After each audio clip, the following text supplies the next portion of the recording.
It was at this moment that he knew. He fucked up.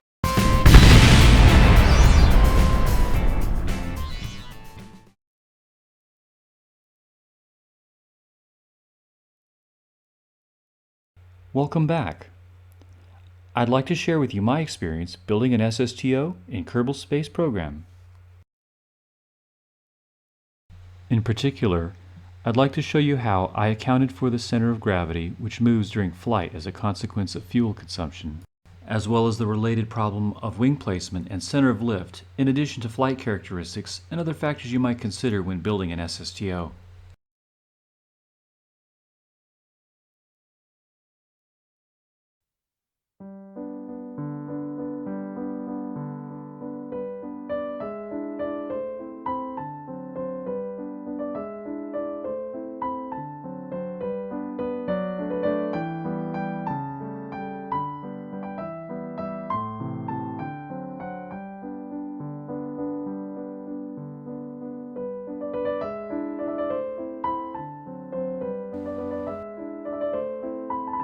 A primary consideration is the position of the center of gravity, which should always be in front of the center of lift.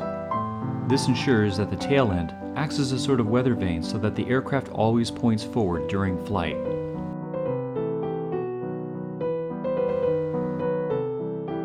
One trick, I found it useful to attach the fuel tanks when they were empty.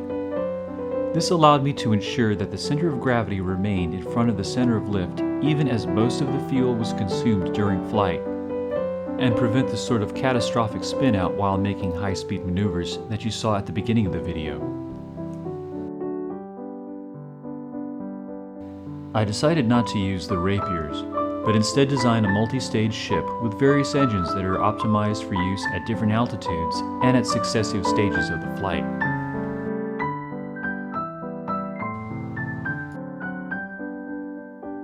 Initially, the J404 Panthers fly the aircraft to an altitude of 15,000 to about 20,000 meters. Then the toroidal aerospikes carry us the rest of the way through the thinner part of the atmosphere. The LVN rocket motors operate during most of the flight and bring the ship to its final position in orbit. It was important to maximize the use of the J404s and LVN atomic rocket motors in order to minimize the use of the toroidal aerospike engines and corresponding need to carry a lot of oxidizer to operate them. The weight of the engines tends to move the center of gravity back toward the tail. In order to keep the center of lift behind the center of gravity, it was necessary to add more fins to the tail of the aircraft. Adding a cargo bay also helped to push the center of lift backward. Adding a docking bay to the front of the aircraft also helped to move the center of gravity forward. In order to deal with the considerable heat stress on the nose of the ship during re-entry, I had no choice but to add these rather attractive radiator panels. Through trial and error, I realized that it was necessary to add vertical winglets to the main wing to enhance yaw control. Similarly, horizontal winglets were added forward of the main wing to enhance pitch control.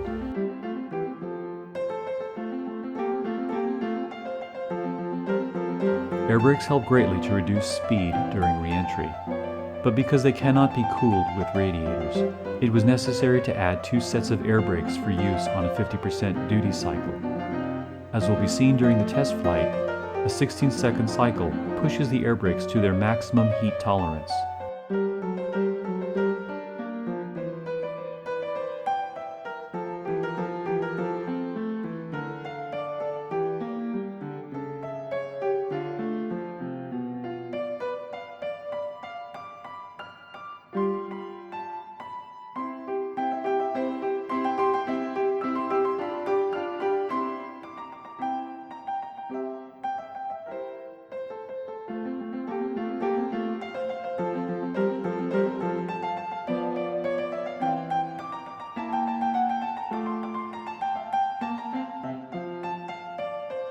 Lastly, I move the engines on the wing forward in order to push the center of gravity once again into a better position in front of the center of lift.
enjoyed watching this video as much as I did making it. If so, like and subscribe for more content.